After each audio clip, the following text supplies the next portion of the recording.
जय श्री राधे कृष्ण। श्री हरिश्री कथा को आगे बढ़ाते हुए कार्तिक महात्म्य की कथा का 13वां अध्याय सुनाने जा रही हूँ, जिसमें आप सब पहले से जलंधर की कथा सुनते आ रहे हैं। कथा को सुने और कमेंट भी करें, मेरे चैनल को सब्सक्राइब करें, लाइक ज़्यादा से ज़्यादा शेयर करें। चलिए फिर कथा प्रारंभ करते हैं। दैत्यों के तीक्ष्ण प्रहारों से व्याकुल देवता इधर उधर भागने लगे।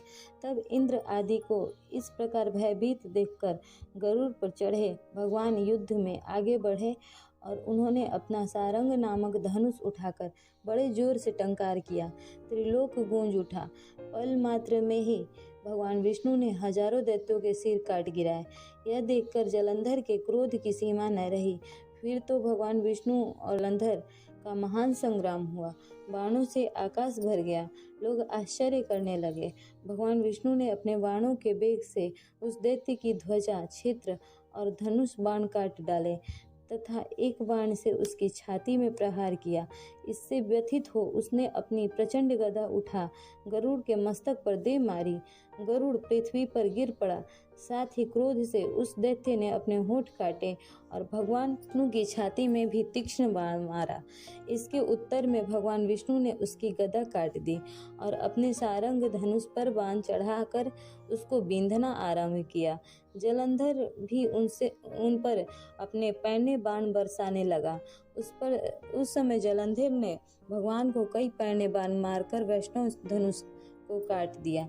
धनुष कट जाने पर भगवान ने गदा ग्रहण कर ली और शीघ्र ही जलंधर को खींच मारी, परंतु उस अग्निवत अमोघ गदा की मार से भी वह चलायमान न हुआ और मंदोन्मत्त हाथी के समान उसे यानी गदा की मार को फूल की माला ही जान। साथ ही उस युद्ध दुर्मद ने अत्यंत ही क्रोधित होकर अग्निमुख त्रिशूल उठाकर भगवान विष्णु पर छोड़ दिया। भगवान ने शिव जी के चरणों को स्मरण कर नंदक नामक त्रिशूल से उसके त्रिशूल को छेद दिया।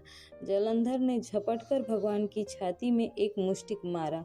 उसके उत्तर में भगवान विष्णु ने भी उसकी छाती पर अपनी मुष्टिका का प्रहार किया। फिर दोनों घुटने टेक कर बाहों और मुष्टिकों से बाहु युद्ध करने लगे। कितनी ही देर तक भगवान उसके साथ युद्ध करते रहे।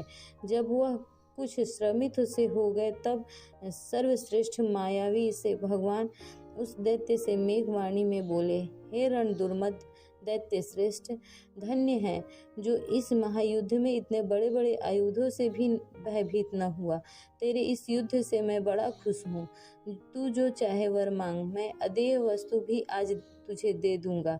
मायावी भगवान विष्णु की ऐसी वाणी सुनकर जलंधर ने कहा, हे भावुक, यदि आप मुझ पर खुश हैं तो यह वर दीजिए कि आप मेरी बहन के साथ हैं तथा अपने सारे कुटुंबियों सहित मेरे घर पर निवास करें।